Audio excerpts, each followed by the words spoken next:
Ladies and gentlemen, welcome to the Mission Men Podcast, brought to you by Mission Media Group. The Mission Men Podcast, the podcast about nothing and everything. Just a little in between. Spit it out or forever hold it within. Ladies and gentlemen, we have a great episode today. The boys are back in town. We're recording this episode. It's so great to have you, because if for those watching and listening, we do these in 4 episode at a time. Yeah, at a time, right? So this is our first time back. We're excited. Yes, John, you okay? I'm just flipping my hat backwards so that people can see my face. That made myself laugh. But I just, oh my god! Yeah. All right, Paul, your turn. Oh my gosh. So, by the way, Paul, you look handsome, man. oh my god! Oh gosh. When does he not? That's what I'm saying. All the time. Well, not to me. You all have the you be having the fits though, low key. Like The fits? Yeah, you be having the fits. What's the fit? What's the fits? Outfits. Oh, I Got didn't the know. matching tracksuit, the matching this. You know, come on now. You just dressing always real good. Okay, there we go. ladies and gentlemen, that's actually what we wanted to bring up first about this dish. We have a new sound effect for John because, a lot of times, it kind of gets old when John just goes on his things. Doesn't get old though. Yeah. Yeah, So when he does That that, would have been a good time for the sound effect. so we've kind of incorporated this just to kind of bring some new life into that whole kind of bit thing. So John, this is your time. We're going to give you like 15 seconds to talk about whatever you want.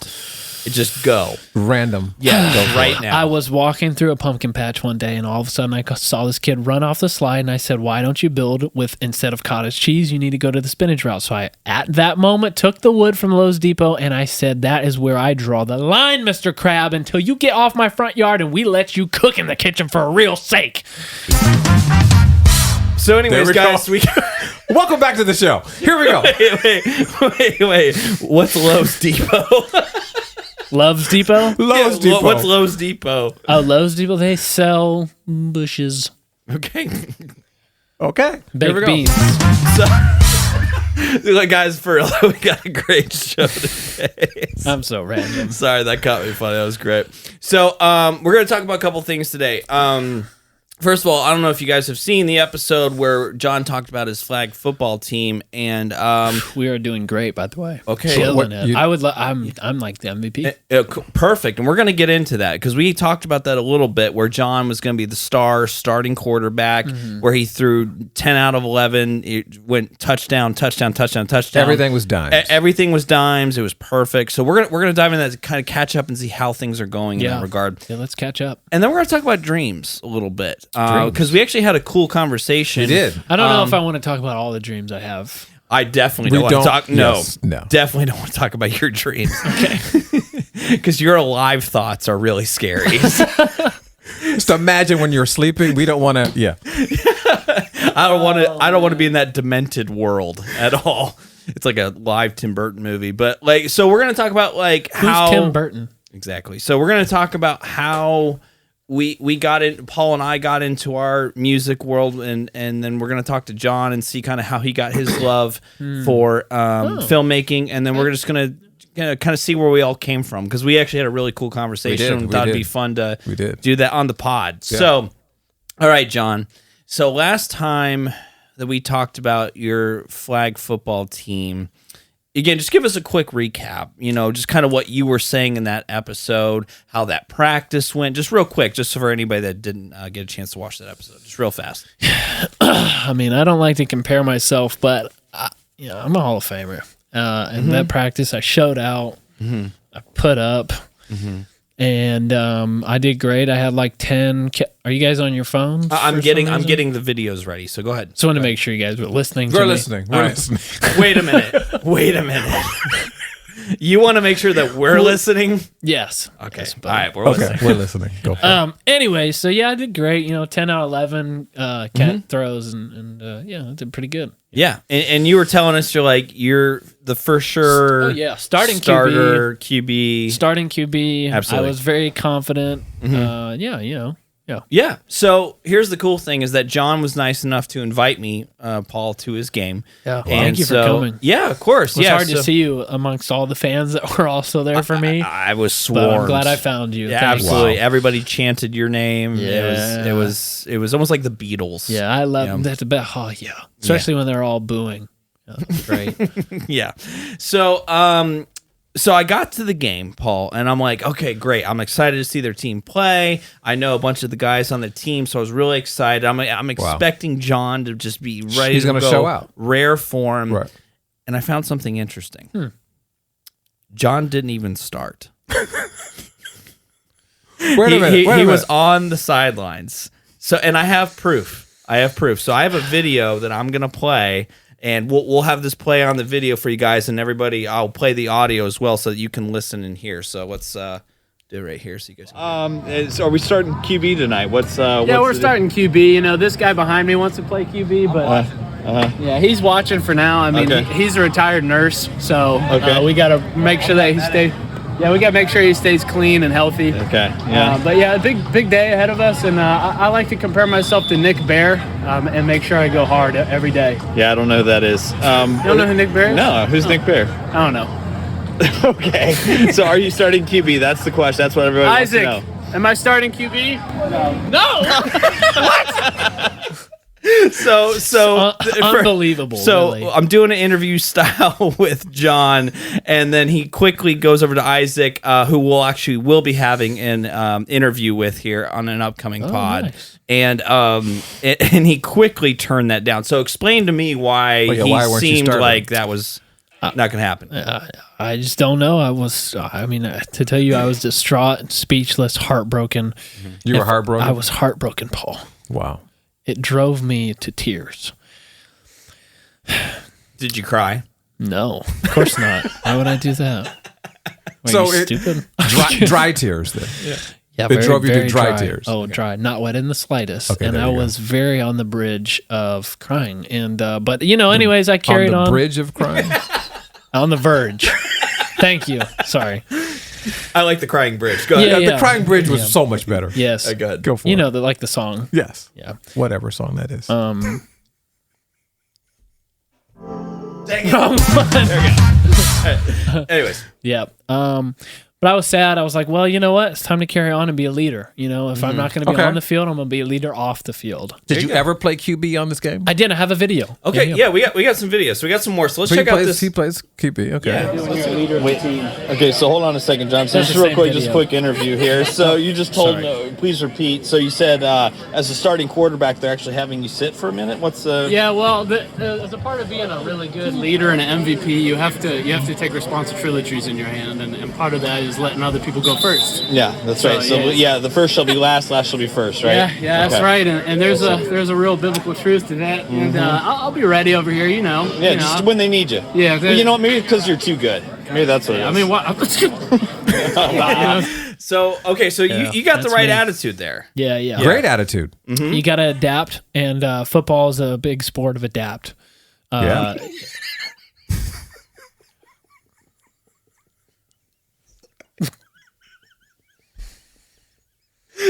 Big sport of adapt.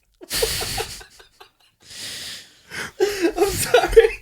Okay, we're here. All right, I'm sorry. I'm serious. Okay, here we go. We're back. Here we go. Are y'all adapted? No, I'm adapt. Go ahead. All right.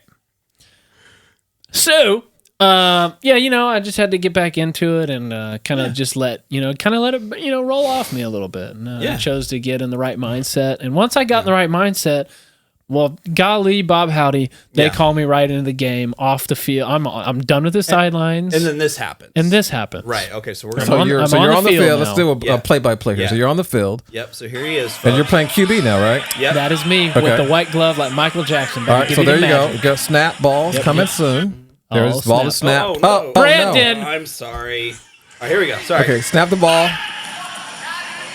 High in the air. high in the air, and another team catches it. You threw it. It looks like an interception. Yeah, it was. It was a dot pass, though. To the other team. Yeah. Right. Right. Okay. Still But a called good an throw, still, though. still Did called you an, see the arm on me? but it's still called an interception. Did you see my arm? I did see your arm, and that was impressive. Thank you. That was impressive. Thank you. Yeah. I'll give that part. To You know, it actually would have been a really good play if the other team wasn't there. True. I know. That's what I was thinking. So if they weren't there, it wouldn't have been an interception. And Yeah. And so, kind of from that moment on, I never played quarterback again.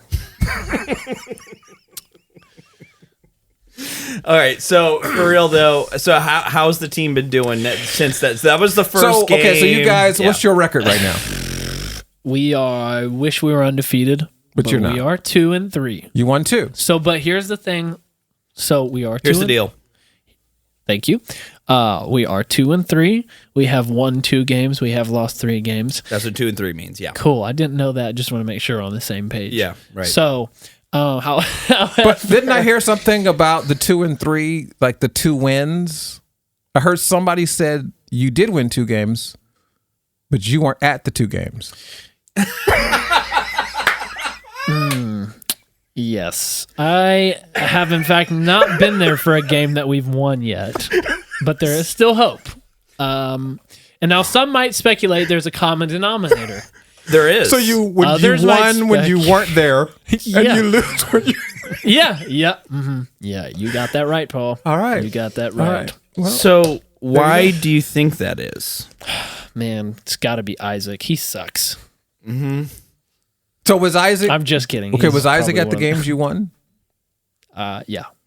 He was, and you were not at the games you won. Right. Okay. Yeah. Right. So here's the thing, though. Okay. Here's the thing. We have played the top 4 ranked people the last 4 times Wow. Okay. So- Out of how many teams? out of 8, I believe. And so 12? that's not bad. Okay. For our first season, we're gelling as a team. We're understanding each other, what we're good at, what we're bad at. We're really learning what I'm bad at and what I'm bad at. And then we're figuring this out. We're getting our chemistry together. Gotcha. 2 and 3, first season. Yeah. Give us some slack, But we're going to get better. And this next game, I have high hopes because we should be playing more NARPs like us. NARPs. What are All right, NARPs? what are NARPs? Non-athletic, rejected people. Did you just make that up? Maybe. The rejected part. Wow, that's good. Nice. I love that sound effect so much. That was good. Oh man. Okay, John. Thanks for letting us. Love the having a update. let- Love the Yeah. update. Thank you. Thank Yeah, you. so stay tuned. The next game is coming up here soon, and we'll have to find out how I do in the next one. I mean, Yeah. Yeah. Oh man, that was some good laughs. Okay, cool. Well, that was fun. I appreciate you letting us do that. I have scored 1 touchdown. Let's not forget that. You know what? Actually, all right. We have that. I think I saw that. Let's be fair. Let's be fair. John's been a really good sport. So here, I'm gonna rewind it just a little bit, and then we'll show it in the video. John puts a juke. Oh, a nice little. That was a good move. That was a nice little. That was a good move. Little stutter stop. Yeah, hesitation. Yeah. Yeah, a little Well, hezzy. here's the problem, though, with that. I can't fully take credit for that move because I thought someone had already taken my flag. So I just completely stopped because I thought I was already down. I did not, in fact, do that move on purpose. It, however, tricked the other person because of my low IQ, and we scored. So, we're growing. You heard her about the playing to the whistle. You play to the whistle. Right. You never I stop. couldn't hear. I saw red. Okay. There you go. So I love you guys. I love you too. We dude. love you no, too. hey, listen, we appreciate you being a good sport. We're just Of having course. fun, Same. and it is important to be able to laugh at yourself and just have a good time, and that's an important skill to have. And a lot of people Don't have that. do not have that skill. Yeah. So we appreciate you. Thank you. Let us have a little bit of a laugh there. Yeah. So that's fun. It's a But- good time. Yeah. Well, that's good. Well, hey, listen, you're only going to get better. You said you're actually interested in maybe starting to watch some football now, maybe to learn a little bit. So Yeah. you're only going to get better from here because you are actually a very good athlete. Yep. We joke about it. But I've been binge watching a lot of football, especially from the UK and England. Yeah, isn't that that's soccer? Soccer. But They call it football, though. That is weird. It's soccer. yeah, it doesn't really look like football, does it? Yeah, no, I didn't really learn anything. Fair enough. There you go. All right, so we wanted to have a kind of a cool conversation just about how, kind of how our dreams came about, and there's really no good way to segue from what we were just talking about, so I'm just going right into it. Well, it's in my dreams that I actually score a touchdown on purpose soon. Okay, well, there you go. There you go. Follow your dreams. Follow your dreams into the end zone. But no, we were actually having a really cool conversation. I was telling the guys about some things that actually. Paul? Do you remember how that started? I can't remember. We were texting. I think. Yeah. I can't remember how it started. I think you sent me a song, and we were going back and forth with some music we were working on, and. Oh, because it was, didn't we say something about like Back to the Future? And then that's kind of how I said there's like a video of me when I was younger. Okay, all right. I think I remember that, yes. So for those who don't know, one of my favorite movies of all time is Back to the Future. Mine have you too. seen, oh, is it really? My all-time favorite movie. I've watched wait, that's your favorite of all time? All time. Are you serious? All time. See, I knew we were like connected for some. Every time it comes on television, I have to watch it. Oh my gosh, Paul! I already loved Paul like a million times, but like now it's 1,000,002. Do you love me? If you do, say yes.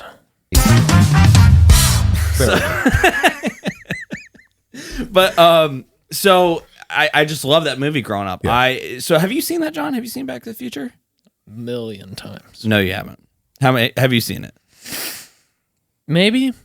Okay, it's about the high school kid. Yeah. Yeah. Okay. Before we say this, I need to bring this up, Paul. You were there.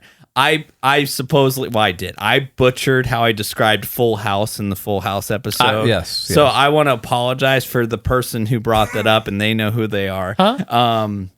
We were in the praise team room, and somebody came up to me. He's like, "Dude, you tried to describe Full House, and you just butchered it. It's like it's not even close to what it was." I'm like, "Yeah, you're right. You're right. You're not far off." So yeah, I've seen Back to the Future, a couple of them. How many are there in total? There's 3. I've seen 2 of them. Okay, so tell me. I want to hear your synopsis of Back to the Future. Oh boy, I didn't really pay that much attention. We might be exposing me a little bit right now, but I know. That's why I asked. It was cool. We got Marty, our boy, the scientist. Hey, Marty. Yeah, there you go. Uh-huh. Marty McFly Williams. I'm finna bomb this mouse to hill. Yeah. So we have Marty, I don't know about scientist. Williams. John, pull up the meme. So what's your name? Marty McFly Williams. And what are you about to do? I'm about to bomb this Master Hill.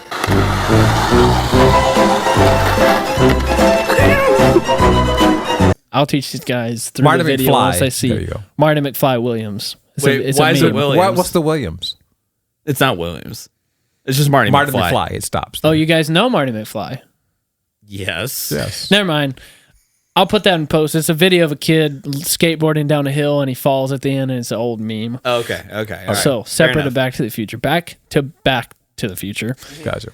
Marty, the scientist. Okay. We got a DeLorean car. That's very cool. They use it to time travel. The scene I remember is where they go back to a high school reunion or prom, maybe? High school dance. Dance. Okay, that's what it was. Yeah. And that's about as much as I remember. Okay. I mean, that's... Yeah, that works for me. Yeah, no, I'm good with that. 2 dudes, time traveling, being homies in a DeLorean. There you go. Yeah, absolutely. Wow. Yeah, so favorite movie growing up. Loved it. And I always wanted to be Marty McFly. Always. Nice. I mean, Well, like, you'll never for be him. Halloween, I was Keep Marty... dreaming. Huh? Keep dreaming. No, I agree. Marty McFly is like the coolest dude who's ever existed, and that's my goal, is to be Marty McFly. And so I grew up just loving that movie. I mean, I literally dressed up as Marty McFly like 4 different times as a kid for Halloween. Goon. Huh? You goon. Oh, dude, for real. And so I was telling Paul that there is a video of me, and I don't have access to it. I don't even know if it exists anymore, but I remember watching it on VHS of me as a 3-year-old kid in a diaper. And so there's a scene, John, where he's playing a song at that dance. He's the guitar player, and he does this whole routine, and it's so cool because he's like playing like an 80s guitar, like just ripping, shredding, and then like all these people from 1950 are like, what in the world? 1955. Right. And so I, as a kid, I just love that scene so much that I actually like memorized the whole thing. Really? And yeah, oh yeah. So I like put up like a cardboard box. I set it up there. That was my amp that I would kick over, and I had all the movements and everything memorized. And I was like, man, I wonder if that's like where my love for music kind of started, was from that scene in that movie. But yeah, so I got super into that. But the funny thing was, I was telling Paul and you too, is that no one in my family was musical, and that was remarkable for me when you said that, because you're so talented musically speaking. You are, production, guitar, the whole 9 yards. You're so super talented, and it was wild. We were texting, and we were going back and forth, and you told me the story of kind of your music beginnings. Yeah, and being grounded, I think you said, right? Yeah. But you have to tell the story about that. Oh, of course. I'll tell you all. I will tell all. But yeah, no. So I grew up. I got my first electric guitar at 11, and didn't really know what. I mean, I knew chords and stuff, and I played for church, but very basic. Nothing challenging at all. Just very, very simple. You had a good heart. I had a good heart. Well, maybe. But yeah, no, I had a good heart, and I was trying to learn, trying to grow. And then so finally it all happened between my junior and senior year of high school. I was caught making out with my girlfriend at the time. Effect. Yep. Sure. And so my parents, being very, very strict, grounded me for the entire summer. The end. I mean, literally from the day school was over to the day school started the next year. It was just 3 months of, So, I mean, couldn't leave the house, nothing. I mean, obviously I went to church and stuff like that, but whatever. Couldn't ground you from Jesus. No, that's true. I feel you. I've been there. The groundings, oof. I made a lot of mistakes when I was a teenager, and I got grounded a lot for them. So getting grounded sucked. Yes. And so you're aware. So it was about halfway through that where my dad started feeling bad for me. So he's like, all right, well, I'm going to like get him like a cool video or something or whatever, like, just to kind of help him pass the time. So he got me a history of rock and roll, like docu-series or something. Wow. And it's showing, Pete Townsend of The Who and Jimi Hendrix and just all these just amazing, great guitar players. So I'm like, oh, that's really, really cool. But then it comes to this one guy, and he's doing something. And for those listening, he was using both of his hands to play on the guitar, but he wasn't using a pick. He was using it on the fretboard, and he was doing something. And I'm like, that is the craziest, coolest thing I've ever seen, and I'm going to learn it. And so I got from that moment, it was almost like a ground zero moment where you just like, whoa. You remember where you were, what you were wearing, all that kind of stuff. And so I was there. I'm like, I'm going to learn it. I'm going to go crazy. So this was the era. So this was in 2004. This was in 2004. 2 years after I was born. Oh my God. Oh, wow. Wow, dude. That's oh crazy. my gosh. That's insane. I'm old. Yeah, no, I'm old too. So from that point, I'm like, okay, how do I figure this out? So again, this is 2004. YouTube had just started. And so I'm like, okay, I figured out who the guy was. The guy, for anybody listening who knows, it was Eddie Van Halen from the band Van Halen. Right. So I was like, okay, I'm going to figure this out. And again, the resources back then were not great, So what I literally did was I would find videos of him, and I would literally like hit the space bar and then hit the space bar real quick just to watch where his fingers were. And That's then amazing. And then I would just do that over and over again until I like learned. And I'm like, okay, because they did have tabs at least. Do you know what tabs are? Yeah. So for guitar tabs, pretty much it's like, if you're gonna play something, it's you play on this fret on this string, so at least you can kind of like figure out where it is. But it doesn't teach you technique or timing or anything. It just shows you where the notes are being played. So I actually went to those videos and I kept hitting the space bar. I mean, literally, I'd be like, like that fast. And you're learning the licks. I'm learning the licks. The solos. The solos, and I'm watching where his hand's going. And obviously the video, this was in 1984, 1980. Right. So the quality of the video, I mean, the quality You're talking of video. about VSH at that. VHS at that time. Absolutely. So the quality's not great. Right. So I'm just constantly just like slowing it down. Because now on YouTube, you can go on there and they've got full videos where it's like, okay, here's the lick. Here's what you do, all that kind of stuff. And it even categorizes the segments of the video. Exactly. So here's the here's the fast part, here's the slow part, or whatever. So I was constantly just doing that over and over and over again until I finally started learning it, and I just kept practicing and practicing. But didn't you tell me you did this, and that was kind of at the age of 17? Yeah. Mm-hmm. And that's where everything started for you musically. Yeah. So I got super. I mean, that's almost kind of almost quasi genius status for me when I think about it, because that's a big statement for him to make. But here you are. You're literally learning how to play your craft from YouTube videos. Yeah. Right. And everything that you're doing now is because of that. If you hadn't been grounded, think about it. Right. I know. You just have the drive to self-start that and learn it. Yeah. Which is some major props that's amazing. And to see where you are now and what you're doing. Yeah. Mm-hmm. And because it comes from, zero lessons. Yeah. You're self-taught. In family, like zero no music. family, like same with my family. There's no music person in my family either. But it's amazing when you think about, okay, here you are, you're self-taught. Yeah. Mm-hmm. You're doing all this, and to see what you're doing now, and commercials and television and, cues and movies, the music you hear, and what a cue is the music you hear behind movies and television. He does so much of that stuff exceptionally well. But that's amazing to think about it. It's just self-taught.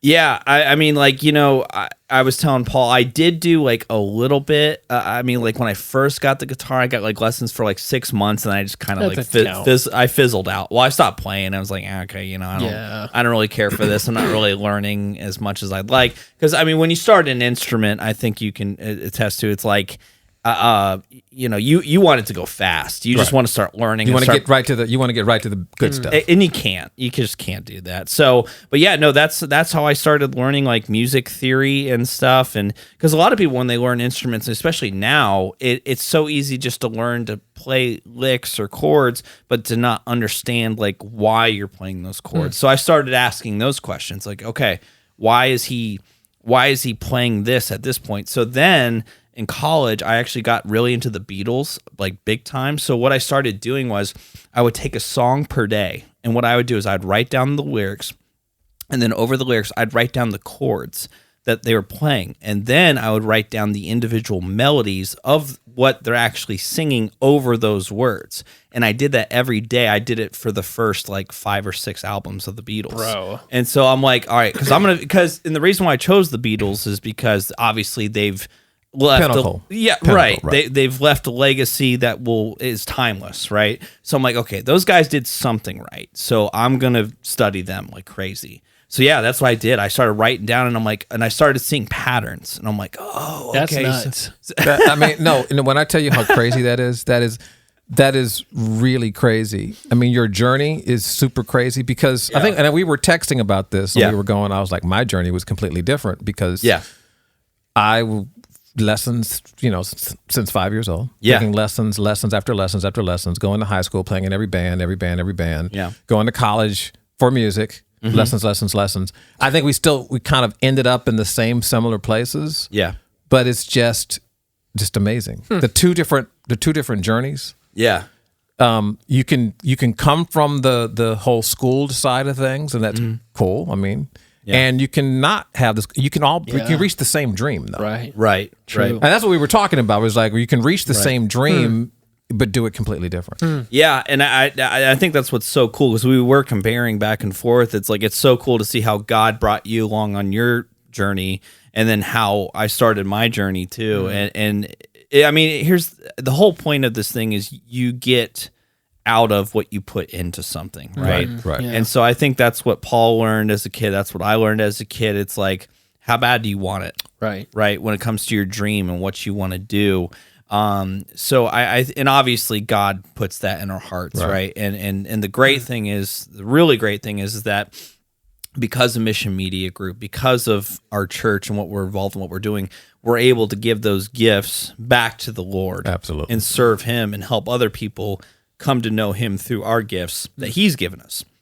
And obviously, there is a combination of us having to do the work, right? There's hard work that we have to put in to grow.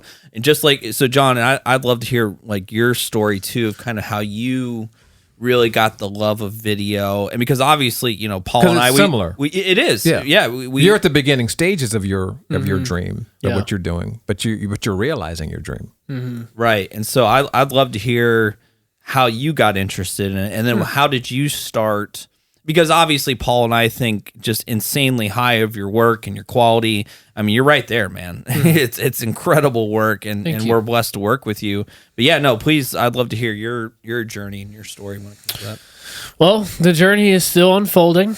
It's still coming to be, but I guess if I had to put a start on it or a mark on it first, whenever I tell people how I developed this passion for what I do, it kind of always seemed to go back to when I was a little kid. I would play with like Legos and different like action figures and stuff, but instead of how normal kids like, play with them and say, Billy Joe the Dark Lord, fight, hit, all that. Billy Joe the Dark Lord. I didn't even mean to do Billy Joel the artist. Is that a singer? Billy Joel is a singer. Whoops, That's so sorry. funny. Turn the lights on, dark. Okay. Yeah, right. The Dark Lord. Anyway, so that was unintentional, but I didn't play like that. What I did was I would just buy all these toys. Yeah. Shout out to Grandma, because that was not my money. I would set up those toys just in a certain way and a look. Yeah. And I would leave it there for like 2 weeks, and just every once in a while go look at it again and show mom and dad, show nanny, show friends. That's all I did. Wow. Never moved them, never talked or acted them out. I would just set up like a set and just be like, oh, that looks cool, And then you were done. That was it for the next week or 2 weeks. Just leave it up. Yeah. And then tear it down and start something again. So that was kind of like what Brandon said, I think my ground zero, where I kind of initially started the creative mindset there, in which today, now it transpires to, I set up looks in front of the camera, I film them, I take them home and I edit them, and I put them together for people to watch, and you sit back. And I creatively saw that when I was a kid, and now I kind of creatively see that now as where I am. And so I think it all stemmed from that. And I think the Lord, used that, used that opportunity to kind of show me that at the beginning. And then as I got older, I stopped playing with toys. But then I went into Minecraft. This sounds so stupid. It's a millennial description, isn't it? No, I get it. I went into Minecraft, and most people on Minecraft play Minecraft in what's called survival mode. Yeah. I'm trying to keep it for everybody here, but Minecraft. I know. I'm just quickly explain what that means. Minecraft is a game that's still pretty popular. Was popular a lot more a little while ago, and basically you're either playing survival or creative, and in survival your goal is to survive. So you acquire wood by pickaxing at wood and collecting wood.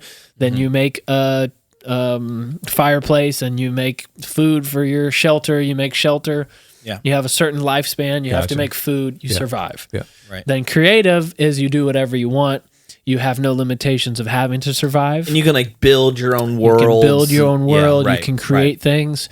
But Minecraft was predominantly popular to survive and play survival mode. Okay. But I would do creative. I never did survival. I would do creative to build things. So I would build all kinds of stuff. The Ohio State Stadium, neighborhoods, houses. Yeah. Different things. And again, I would creatively place things in the right spot and make them look as professional as I could. Right. I was pretty good at it. But so that was kind of through my teenage years. Okay. And then later I started working at church. I did videos at church on a small level. And I didn't really realize that I liked it, because the things I was doing there at first wasn't really that Creative. fun or creative. It was just to help at church. Right. It was work. And then as I progressed, the Lord really put on my heart to start doing stuff for myself and buy your own camera. Try it out. Isaac, my best friend, he had a dude who was having a wedding, and they're like, well, John kind of filmed before. He could probably film your wedding and probably do it for a cheaper price than anybody else, because people charge like $12,000 for weddings now. Right. For the videos. For the video. Yeah. Right, So right. I picked up a camera, felt like it was the Lord calling me. I had lots of different people tell me to get a camera. I got a camera, filmed a wedding. And then after that, I kind of just fell in love with filmmaking, and I wouldn't say just videography, even though it's kind of specific. I like to call myself a cinematographer, and I like cinematography, which is cinematic. I call yourself a cinematographer. Yeah, I like cinematic video, which is what that word means. And so, I just kind of developed a passion through it and found out the Lord really was calling me to that. So during that time, how did you start developing your skills? What was your double-clicking the space bar YouTube video Was it moments? YouTube? Did you study a lot on how did you? Yeah, so YouTube, but I never watched like a lot of. I never tutorials. I or never anything? watched tutorials because I hated tutorials and I hated sitting through and being patient and waiting for the answer and learning. So what I did do was I just watched people's work, like whether it be Finished products. Yeah, people's movies, people's looks, people's different YouTube videos, their short films. Like I studied what was the most trending, most creative looks that I was like, oh man, that looks so dope and that looks so different. Like stuff like that. I would study that, watch it on lunch break, watch it for breakfast, watch it for dinner, watch it when I'm bored. I watched it like 24/7, like consumed it. Right. And then through that, I might not have known all the words, technical solutions, all the operating knowledge of the camera. But then through that, I was able to know, okay, I saw he did this. I'm going to do this, and I'm going to incorporate this shot and this shot. And then I just went out and filmed. Like I filmed so much stuff then when I got the first camera. I just filmed like everything. So when you were doing that, were you like saying, oh man, I just saw this really cool shot, now I'm going to try to go replicate it? Or what was your process there? Yeah. I think I never was a copycat, but I always kind of saw looks that I liked from multiple people and then kind of them together, mixed them together. Well, and that's really similar with how music goes. I mean, I don't know about you, Paul, but like for me, like in my story, I found somebody that I was like, oh man, I love their playing. So I'm going to learn what they're doing and how they're doing it. And then I'm going to incorporate it into my own expression or how I would do it. You know, you learn from the greats and then you kind of make your own. You do. And I think the thing, I mean, similar to me, I mean, when you're not taught producing in college. You're not taught. You're not taught how to produce a record. That's not taught anywhere. Right. You know, maybe some more now with the technology. They teach you a little bit more now. But back in the day when I was in college, I mean, production wasn't actually taught. Right. And if you wanted to be a producer, it was like one of those rare things. You're like, and I was the guy that bought the albums, and I would read all the credits. I knew every producer, and I studied these producers. So what I would do is, this was before. You have to remember, this is before the age of computers. Right. I had a 8-track reel-to-reel tape, and what I would do is I would literally replicate. I'd hear a record, I'd replicate that production, note for note. So David Foster was one of my favorite producers. Yeah. And I would listen to whatever song it was, if it was a Shaka Khan song or whatever the song was. Yeah. Listen to the song, and I would want to play it. I played it exactly how I heard it. Yeah. And I put all the parts down exactly as I heard it. And I panned things exactly how I heard. And I wanted to replicate that production. Yeah. And that's how I learned how to produce. Wow. Because there was no way to, it's kind of the way, I think we all have that similar story. Yeah. You know, we feel like we've got, these giftings and we just don't know how do we hone this, because there's no way to actually learn it. Do you still have those, like, Oh my gosh. do you like those original reel? I know those real. I don't know where those reels are. And I have DAT tapes of stuff. Yeah. That I would put on DAT tape, and I would actually DAT was digital audio tape back in the 80s. But Right. I would have DAT tapes of. I think I may have still have some of that stuff. That would be so cool to like listen to and just just to see like, okay, I knew exactly where I was. I was learning this. I was trying to do that. Like that would be so cool to like break down. Archive. That would be pretty cool. If I can find it. Yeah, if you can find it. Right. But that's kind of from my story, from a production standpoint, that's how I actually learned how to produce. And then learning how to write music was another thing. They didn't teach you that in college. Right. Like, how do you write a song? They didn't teach you that in college. So Right. I was really, really fortunate when I moved to California to, was there for maybe a year or so. And a friend of mine, engineer, I happened to meet him. I don't know where I met him from. His name was Reggie. Reggie, great engineer. He goes, "Oh, I was, and that was my first computer. I had a Mac SE that had like a half a megabyte of RAM, and that was like the biggest thing. Oh my goodness. A half a megabyte of RAM. Sometimes 512 I feel like my PC has the same though. Probably does.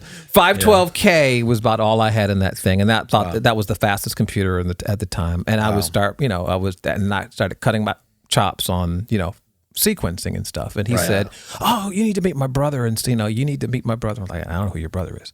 So he says, "Come to this address." Yeah. And I got there, and I'm in this really amazing studio in Encino, California. Yeah. Uh-huh. And his brother comes out. His brother's Lamont Dozier. Oh, wow. So I don't know if you know who Lamont Dozier is, but Dozier was the writing team for all the Motown hits in the 60s. He's the Dozier of the Dozier. Like Stop in the Name of Love, all those songs, Sugar Pie, Honey Bun. He wrote all that stuff. Wow. And I wish. So my chops as a producer and a writer would be studying under him. And that's how that happened. Yeah. And I mean, that's, that kind of thing is kind of, it's a little different. I mean, that's really cool though, because in your journey, you found someone that almost sounds like kind of took you under your wing a little bit and was like, maybe not to that extent, but just like, showing you tricks. But you know what it mostly was? It wasn't showing me tricks and tips. It was being in the room. It was being in the room. Well, and that's a really cool thing because, John, in the audio industry, there's actually I should probably say there's a lot of people that are very secretive about like their settings. Yes. Everything's a secret. Everything's a secret. Don't steal my compressor settings or whatever outboard gear stuff. So it's actually cool that somebody was like open enough just to like here's how I do it. You can just sit and watch and that's awesome. Well, it was pretty cool. Even you guys have mentored me a lot too and helped me develop my skills, and both of you have sharpened me and helped me grow and learn. So I think that's a big part of developing your passion, is being around the right people. Yes. Finding the right connections as peers to help you practice your skill, but finding the right connection who are a little older than you too to help you, to help coach you and kind of, like you said, be in the setting. Right. Like I can remember when you put me in a place where I was in with a crew and with like a full set, full production. I had never been in that, and I was like, this is cool. But it helped me learn a ton. So connections is very important. So Paul, I was going to ask you, I think this is going to be a really cool discussion. What is something that, I mean, obviously there's probably a lot of people listening. Well, let's be real. There's not a lot of people listening. No one listens. But there are probably some people listening that, may there's a few that may not be, where they are or where they want to be. And again, I know I'm not where I want to be yet. I know you're not, but we're probably a little bit further along. Right. So what's something that even to like John, where he's still got a ton of goals and things, like what would you say are some like really good pieces of advice, or one piece of advice that you would give to someone that's like kind of they're really working on their craft, they're growing, they're getting strong in their skills, and what would you say to them? It's don't give up. Don't give up. Yeah, keep going. I mean, you just gotta keep doing it. I mean, because out of the yeses I received, there was a whole bunch of no's. Yes. Yeah. And you can't get discouraged over the no's. You got to keep going, and you'll get a yes, and then you'll get another yes, and eventually the yeses will start to stack up. That's good. Right. But you have to understand the no's. Oh my gosh. Oh yeah. If I had stopped at the first 5 no's, I would have been done with music. Yeah. Yeah. In high school. Yeah. Right. That's a great because no, it was always no. That's a really great advice. Yeah. So the no's turn into yeses, and you just can't give up. Yeah. Especially if it's your passion. Right. Wow. Right. Especially if you love it and makes you happy doing it. Absolutely. And I would say for me, like if I had to give advice, the one thing that I wish that I could go back and tell, my younger self is, it's all who you know. I mean, just relationships are key. Relationships, and not only just who you know. You're right. It's relationships. It's building those relationships. It's going and putting yourself out there and meeting people. And I've seen you do that. You do a great job of that, John. You get out there. You meet people that are doing it. Hey, let's do a project together, and then you all of a sudden you're good at that. Yeah, I've seen you do that a lot. Well, and I think that comes back to your gift of just coming up to people and just being, hey, being yourself. Let me make you feel awkward. And just like that. Let me make you feel awkward and let's become friends. Exactly. But honestly, I mean, obviously you bring a confidence to yourself that I think people are attracted to, and that people can see that, you're confident in who you are and everything. But that was my biggest thing, was just once I started realizing that, I started going to conferences. I started going out and reaching out to people, and that's where everything leads to everything. Because you're right, Paul. You get a lot of no's. You get a lot of no's, and you have to have thick skin, and you just have to believe in what you're doing. And obviously, if that's what the Lord's called you to do, then you can't give up. Yeah, sure, because God, you can't. Because when God's actually, one of my favorite scriptures in the Bible is Ecclesiastes 5, like 18 through 20. And it talks about how God, it's the joy that God has given you. It's God's gift to us that we do something that we love for a living. I mean, it's so cool. And I'm so glad I discovered this scripture, because it's like, it literally makes the Lord happy for us to do our dream job. And so I totally encourage you guys to check out that scripture, because that's been a huge one for me. Great scripture. Yeah, so Thanks. Really, really cool. But it's so cool just to hear the different journeys, and we're all at different points in that journey. Yeah. But it's cool to know that I think there's some common denominators between us. There's a love for that, right? And then there's also God's gift. Obviously, let's make that most important. But then also we have to combine it with hard work, and we have to refine our craft. Hard work. Yeah. A lot of hard work. So yeah. Well, that was a great discussion, man. This is great. Yeah. Thank you guys. No, It was a good time. That's awesome. I mean, we're just always we were just having that discussion. We're like, you know what, it was a random text Yeah. exchange that we were having probably a couple weeks ago or whatever it was, and we're like, that's a podcast. Which is really where this whole podcast came from, is just us conversating, and we're like, man, we should do a podcast. And then we're like, well, let's do it. And here we are. Yeah. And here I am about to close out our show. Yep. Yes, you are. Let's do it, man. Let's do it. Ladies and the gentlemen, thank you for watching. We love you. It is time for us to wrap this thing up. And it is late at night. To be honest, it is 11 o'clock p.m. and we need some sleep. But you need to keep hanging out with us on a regular basis, because we love you. So go out for now and be mission men and women. And we look forward to seeing you on the next one. And yep. Goodbye.